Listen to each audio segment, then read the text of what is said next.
Captain Jake Morrison stood on the bridge of the exploration ship Aurora's Dawn, watching the sensor screens with growing excitement. After 3 years of deep space travel, they had finally found what humanity had been searching for since leaving Earth. The readings were clear and undeniable. This was not another dead rock or empty system. This was proof that humans were not alone in the universe. "Captain, we're receiving a structured signal," reported Communications Officer Amy Walsh from her station. Her voice carried a mix of wonder and nervousness that everyone on the bridge shared. "It's definitely artificial. Someone is trying to talk to us." Jake felt his heart race. First contact, the moment that would change human history forever. He had trained for this scenario countless times, but nothing could have prepared him for the real thing. The weight of representing all of humanity pressed down on his shoulders. "Put it through the translation matrix," Jake ordered. "Let's see what our new neighbors have to say." The main screen flickered to life, showing a face that was both beautiful and alien. The being had crystalline features that seemed to glow from within, with large eyes that held an intelligence Jake recognized immediately. This was no primitive species. These aliens had technology that might rival or exceed human capabilities. "Greetings, unknown travelers," the alien spoke, its voice somehow musical despite the electronic translation. "I am Zarthen of the Zephyrian Empire. We welcome you to our space and wish to learn of your origins." Ambassador Lisa Carter stepped forward, her diplomatic training taking over despite the historical significance of the moment. "Greetings, Zarthen. I am Ambassador Lisa Carter, representing the human species from the planet Earth. We come in peace, seeking friendship and knowledge." The conversations that followed over the next several days seemed to confirm humanity's greatest hopes. The Q. Zephyrians were an advanced civilization that controlled dozens of systems. They possessed technology that could benefit both species enormously. They spoke of trade, cultural exchange, and the possibility of humans joining a greater galactic community. Chief Science Officer Ben Parker worked around the clock analyzing the technical data the Zephyrians shared freely. Their ships used energy sources that could revolutionize human space travel. Their medical knowledge could extend human lifespans by centuries. It seemed too good to be true. Perhaps it was. The first sign of trouble came when Jake noticed gaps in the Zephyrian communications. Not every member of their species seemed happy about first contact with humans. Ambassador Carter tried to address these concerns diplomatically, but Zarthen always changed the subject quickly. "There are always those who fear change," Zarthen explained during one of their regular talks, "but the Empire's leadership supports peaceful contact with your species." Jake wanted to believe that, but his military training made him cautious. He ordered increased patrols around their small fleet and kept the ship's defenses ready. Something felt wrong about the whole situation, though he could not point to anything specific. The attack came without warning. Jake was reviewing reports in his ready room when alarms began screaming throughout the ship. He rushed to the bridge to find his crew frantically working at their stations while the main screen showed scenes of horror that would haunt him forever. New Eden Colony was burning. The human settlement of 50,000 people was under attack by ships that used the same technology the Zephyrians had been showing them. But these were not the peaceful explorers Jake had been talking to for weeks. These aliens moved with military precision, targeting civilian areas with weapons that turned buildings to glass and people to ash. "Captain, we're receiving a transmission from the attacking force," Amy reported, her face pale with shock. "On screen," Jake ordered, his voice hard with barely controlled rage. The face that appeared was similar to Zarthen but twisted with fanatical hatred. The being's crystalline features glowed brighter as if lit by internal fire. "I am Kethvar of the Pure Flame," the alien declared. "Let this be a warning to your pathetic species. Humans are a disease that must be cleansed from the galaxy before you can spread your primitive ways to the pure worlds. Your colonies will burn. Your ships will be destroyed. Your homeworld will become a memorial to your foolishness in believing you belonged among the stars." The transmission cut out, leaving the bridge in stunned silence. Jake stared at the screen showing New Eden's destruction, his mind struggling to process what he was seeing. Men, women, and children were dying while he watched helplessly from light years away. "Sir, we're receiving another transmission," Amy said quietly. "It's from the colonial government." The next few minutes brought news that made Jake's blood run cold. New Eden was not the only target. 2 other human colonies had been attacked simultaneously. The death toll was already in the thousands and climbing rapidly. The aliens had struck with surgical precision at civilian targets, avoiding the small, military installations that might have fought back effectively. "Captain Zarthan is requesting communication," Amy reported. Jake's jaw clenched. "Put him through." The Zephyrian appeared on screen, his expression showing what might have been genuine distress. "Captain Morrison, I have just learned of the attacks on your colonies. The Empire deeply regrets this tragedy." "Regrets?" Jake's voice was deadly quiet. "Your people just murdered thousands of innocent civilians, and you regret it?" "The pure flame does not represent our government," Zarthan insisted. "They are extremists who act without authority. We will investigate this matter thoroughly." Jake studied the alien's face, looking for signs of deception. "What exactly are you going to do about it?" "We will open diplomatic channels with the Pure Flame leadership. Perhaps we can negotiate a peaceful resolution to their concerns about human expansion." The words hit Jake like a physical blow. Negotiate. With terrorists who had just killed thousands of innocent people. The very suggestion made his stomach turn. "You want to negotiate with the beings who just murdered children?" Jake asked, his voice rising. "Violence only leads to more violence, Captain. Surely your species understands the value of peaceful dialogue." Jake stared at the alien for a long moment, realizing that humanity's new neighbors understood nothing about human nature. They thought humans would accept apologies and empty promises. They believed humanity would negotiate with those who targeted innocents. They were about to learn how wrong they were. The emergency session in the Global Defense Council chamber on Earth was unlike anything in human history. President Kate Sullivan sat at the head of the massive table, her face grim as she listened to reports from the outer colonies. The numbers kept getting worse. New Eden Colony, 47,000 dead. Harmony Station, 32,000 dead. Vista Prime, 51,000 dead. The Pure Flame terrorists had chosen their targets well, hitting civilian populations with no military defenses. General Tom Bradley stood before the massive display screen showing the attack sites. His military bearing could not hide the rage in his eyes as he pointed to each location. The attacks were coordinated perfectly. They hit all 3 colonies within a 6-hour window. These were not random strikes. Someone with detailed intelligence planned this operation. Chief Diplomat Claire Adams shifted uncomfortably in her chair. "General, we need to consider the possibility of peaceful resolution. War with an advanced alien species could mean the end of humanity." "The end of humanity?" Bradley's voice rose. "They just killed over 100,000 innocent people, including children. What do you think they're planning next?" President Sullivan raised her hand for silence. The room fell quiet immediately. She had been elected because people trusted her judgment in difficult times.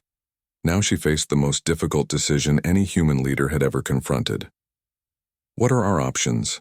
she asked simply. Bradley activated the holographic display showing human military assets throughout known space. "We have 47 warships capable of deep space combat. The Aurora's Dawn and her escort ships are already in alien territory. We can have a full battle fleet assembled and moving within 72 hours. Against an enemy whose technology we don't understand," Adams countered. "An enemy that belongs to an empire spanning dozens of systems, this could be suicide. And doing nothing could be genocide," Bradley shot back. "These terrorists are not going to stop with 3 colonies. They made that clear in their transmission." The debate continued for hours, but President Sullivan had already made her decision. She had seen the footage from the colonies. She had read the reports about families killed while sleeping, about children vaporized while playing in parks, about entire city blocks turned to molten glass. There was only one response that any human leader could give to such atrocity. "General, Bradley, prepare the fleet, she ordered. We're going to show these aliens what happens when you murder innocent humans.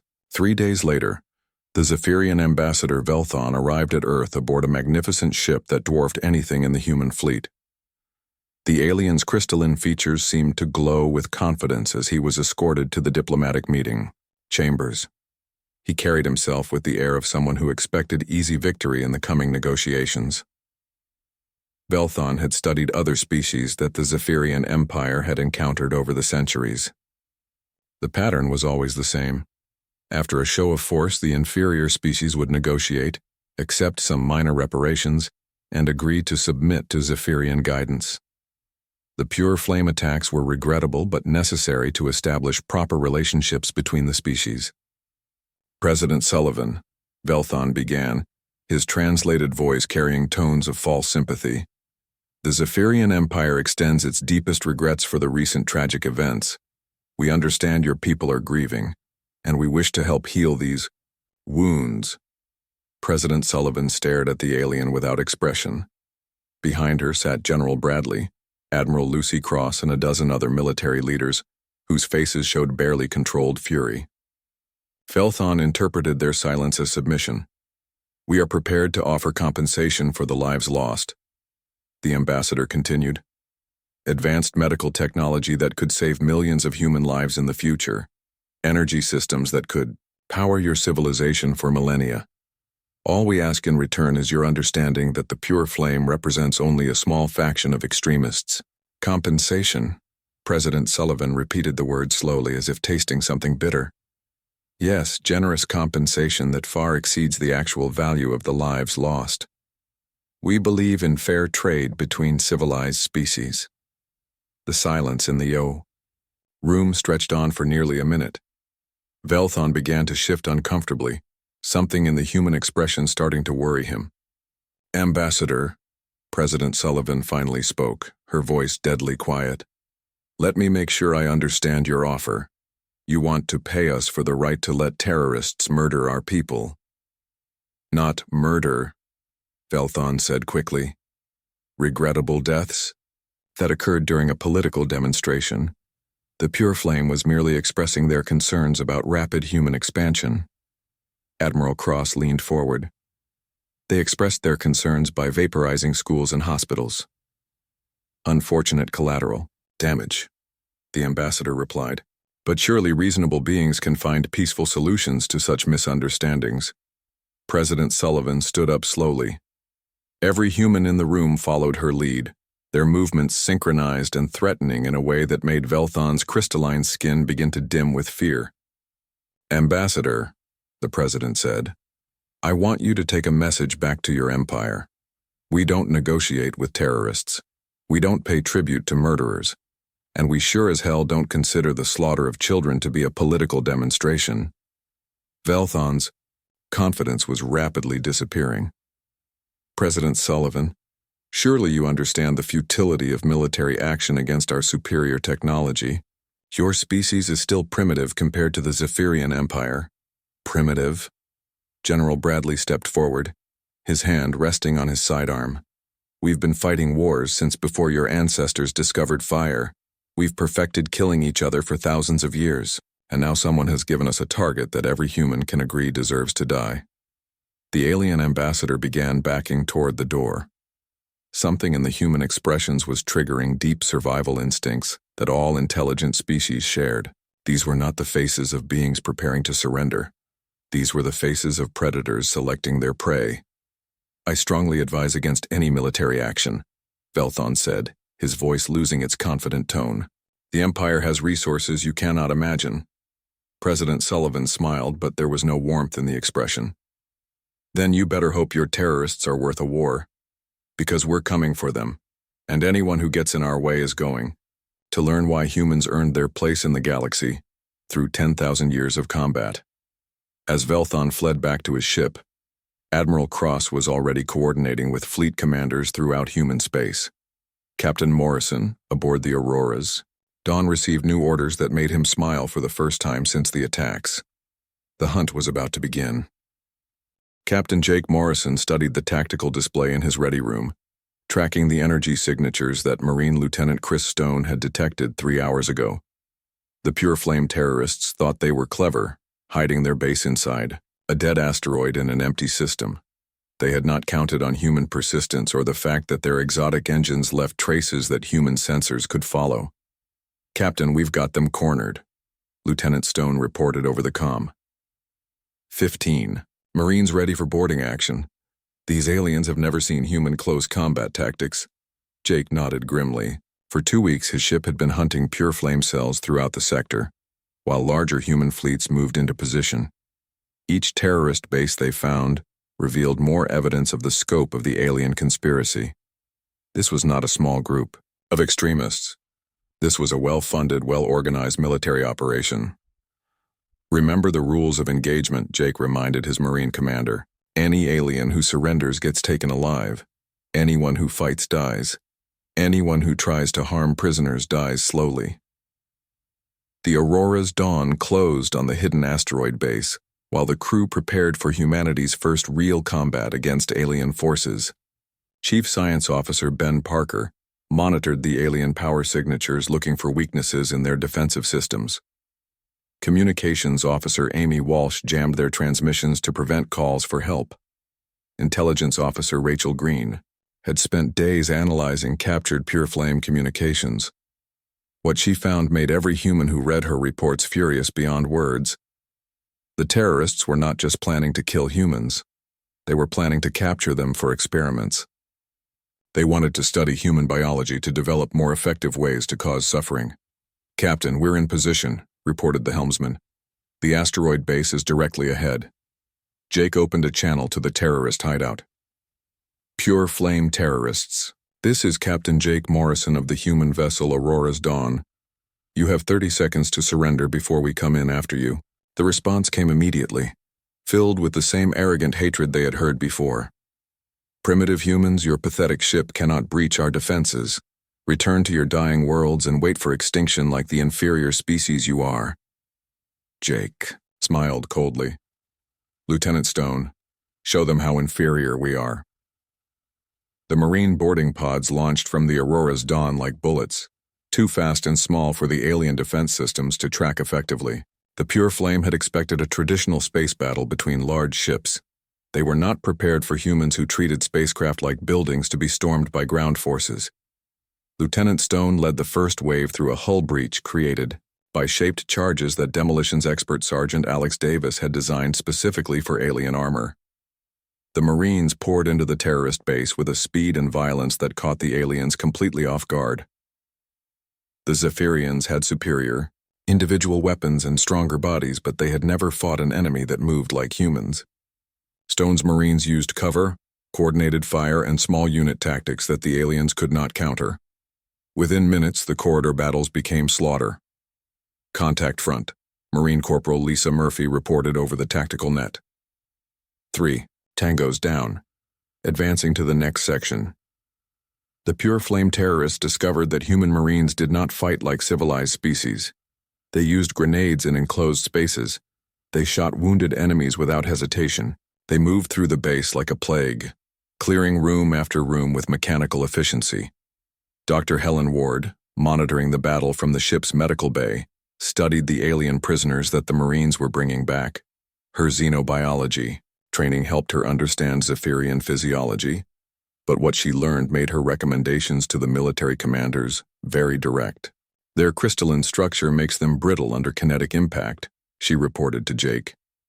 "Standard human ammunition is more effective against them than their own energy weapons are against us. Also, they seem to have psychological weaknesses. They've never faced an enemy that fights as aggressively as humans do."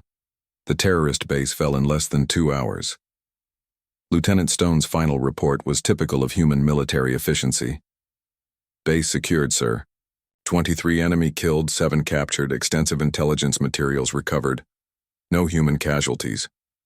But the real victory was what Intelligence Officer Rachel Green found in the captured data files. The Pure Flame was not acting alone. They had been receiving funding, weapons, and intelligence from elements within the Zephyrian Empire government itself. The so-called terrorist attacks were actually a government operation designed to test human responses before a full invasion. Jake stared at the evidence displayed on his main screen, financial records showing payments from Zephyrian military accounts, weapons shipments authorized by Imperial officials. Most damning of all, communications between Kethvar and a Zephyrian admiral named Sekthon discussing the human problem and the need for final solutions. Captain, incoming transmission from Admiral Cross, Amy reported. The Admiral's face appeared on screen, her expression grim. Captain Morrison, I assume you've seen the intelligence reports from your raid. Yes, ma'am. The Zephyrian government has been playing us from the beginning. It gets worse, Admiral Cross continued. We've intercepted communications indicating a major pure flame operation planned for next week. They're not just targeting more colonies. They're planning a direct assault on Earth itself. Jake felt his blood turn cold. Earth, with its billions of people, most of them civilians with no way to defend themselves against alien attack. The pure flame terrorists believed that one decisive blow against humanity's homeworld would force the species into submission or extinction. What are our orders, Admiral? President Sullivan has authorized unrestricted warfare against both the pure flame and any Zephyrian government forces that support them. The gloves are off, Captain. Show them what humans do to anyone who threatens Earth. As the Aurora's dawn began moving toward the next terrorist target, Captain Morrison reflected on how badly the aliens had misjudged humanity. They thought humans were primitive and weak. They believed superior technology would guarantee victory. They assumed that humans would negotiate when threatened. They were about to learn that humans had spent thousands of years perfecting the art of war. They were about to discover that threatening human civilians was the fastest way to unite every human faction against a common enemy. Most importantly, they were about to find out why no human military force in history had ever been defeated by an enemy that made the mistake of targeting innocent people. The hunt was just beginning, and the prey had revealed themselves to be the most dangerous predators the galaxy had ever seen.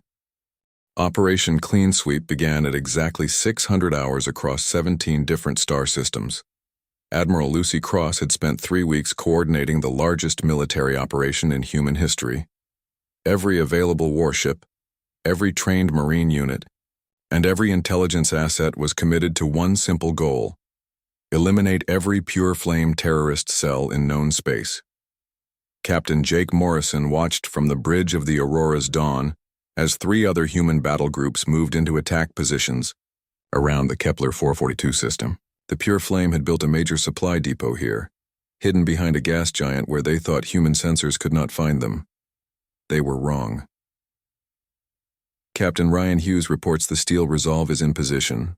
Communications Officer Amy Walsh announced. Captain Nicole Turner confirms the Destiny's Edge is ready for attack. Jake nodded grimly. The human fleet had grown from 47 ships to over 200 as every colony, every corporation, and every private citizen contributed whatever vessels they could spare. Cargo haulers had been converted to troop transports, mining ships, carried Marines armed for boarding actions. Even civilian yachts had been fitted with weapons and sensors. All ships commence Operation Clean Sweep, Jake ordered. The attack began with surgical precision. Human ships moved through the system like hunting wolves, their sensors tracking every energy signature and communication burst. The pure flame terrorists had scattered their facilities across dozens of asteroids and small moons, believing that dispersal meant safety. They had not counted on human determination or the fact that humans were willing to search every rock in the system. Demolitions expert Sergeant Alex Davis led the assault on the main terrorist weapons depot.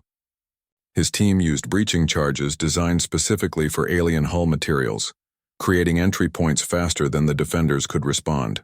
The Marines who followed him moved with practiced efficiency, clearing each section with the mechanical precision of soldiers who had trained for this moment their entire lives. Depot 1 secured, Davis reported over the tactical network. Enough weapons here to arm 1,000 terrorists.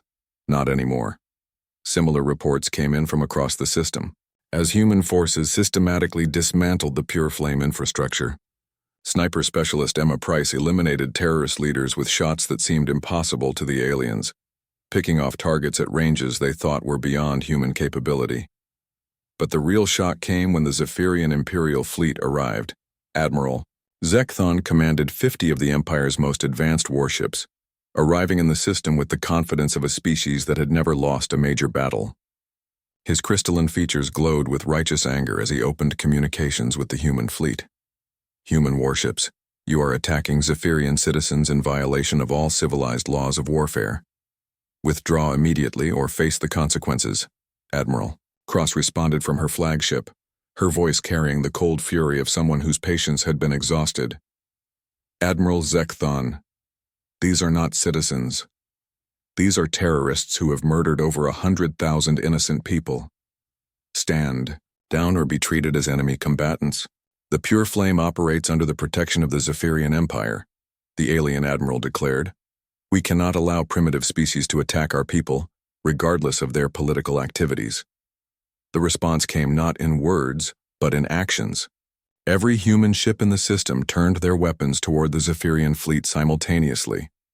The movement was coordinated, disciplined, and utterly terrifying to aliens who had expected humans to back down when faced with superior numbers. Admiral, intelligence analyst Kevin Young reported from his station aboard Admiral Cross's flagship. We're intercepting communications between the Zephyrian ships and the terrorist bases. They're not just protecting them, they're coordinating. With them, the intercepted messages revealed the full scope of the conspiracy. Admiral Zekthon was not just defending pure flame terrorists, he was commanding them. The entire operation had been a Zephyrian Imperial Navy mission from the beginning, using terrorist proxies to test human defenses before launching a full invasion. All human vessels, weapons free, Admiral Cross ordered. These are not peacekeepers. These are the enemy command structure. The battle that followed became legend throughout human space. The Zephyrian Empire had superior individual ships with more advanced weapons and stronger shields.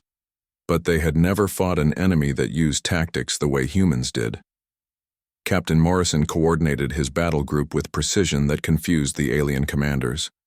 Human ships moved in formations that seemed chaotic, but were actually carefully planned to maximize firepower while minimizing enemy targeting solutions. They used asteroid fields for cover, employing three-dimensional thinking that the aliens struggled to counter.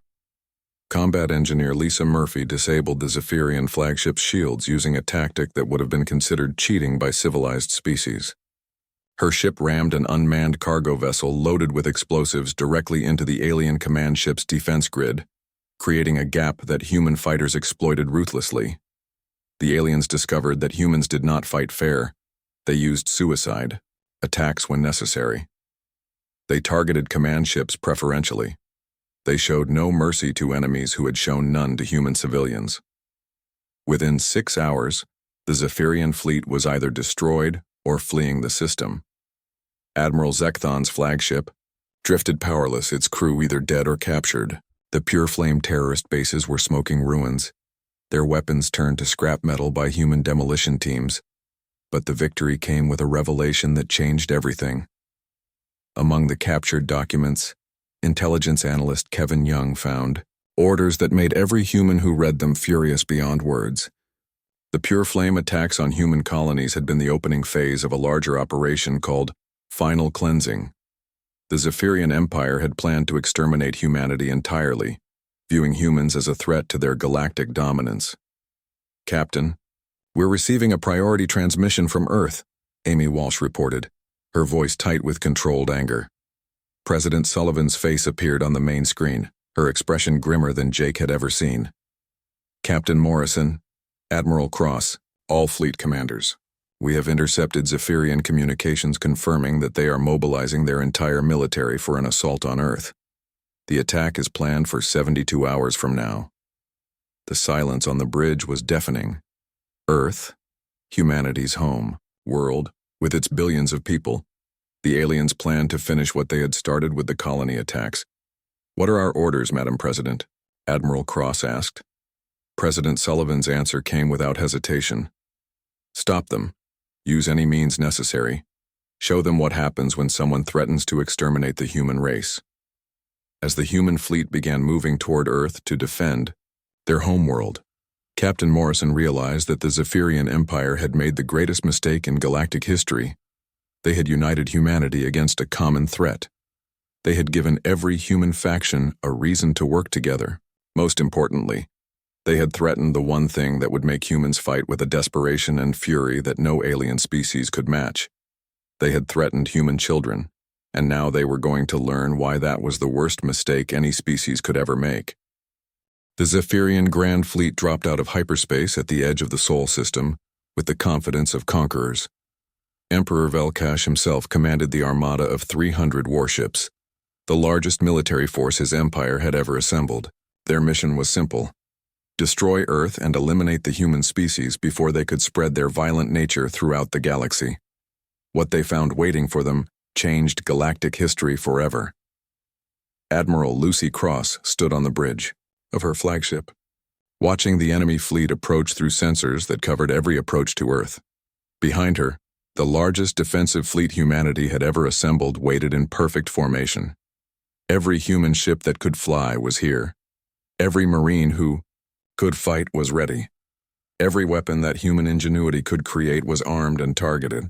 "Admiral, enemy fleet is maintaining course for Earth," reported the tactical officer. "Estimated time to engagement 47 minutes.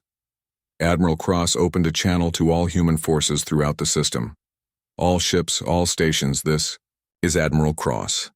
Today we fight not just for victory but for the survival of our species. Show them what humans do to anyone who threatens our home." Captain Jake Morrison heard those words aboard the Aurora's Dawn as his ship moved into position, with the main battle line around him. Ships that had been exploring peaceful worlds just months ago now bristled with weapons designed by human engineers, who understood that this was a fight for survival. The first shots came from the Zephyrian fleet while they were still at extreme range. Their energy weapons lit up space with beams that could vaporize asteroids. The alien commanders expected the human fleet to break formation and flee in terror. Instead, the humans did something that no civilized species had ever done. They charged directly into the alien fire. Combat engineer Lisa Murphy had spent weeks preparing for this moment. Her modifications to human ship hulls turned them into guided missiles that could survive impacts that should have destroyed them. As Zephyrian weapons struck the advancing human fleet, damaged ships continued forward, their crews determined to ram enemy vessels if their guns failed. "First blood to the humans," reported Captain Ryan Hughes as his ship's main guns tore through a Zephyrian cruiser's shields. "These aliens built their ships for fighting other civilized species. They're not ready for human tactics." The battle quickly became a nightmare for the Zephyrian forces. Human ships used strategies that violated every principle of civilized warfare. They deliberately sacrificed smaller vessels to create opportunities for larger ships. They used debris fields as cover and weapon platforms. They turned their own damaged ships into bombs when conventional attacks failed. Assault leader Marcus Bell led Marine boarding parties that turned alien ships into slaughterhouses. His troops moved through Zephyrian vessels like a plague, clearing compartments with a brutality that terrorized the crystalline aliens. The Zephyrians had never faced an enemy that fought in close quarters with such savage efficiency. "Boarding party successful," Bell reported as his Marines secured another enemy ship.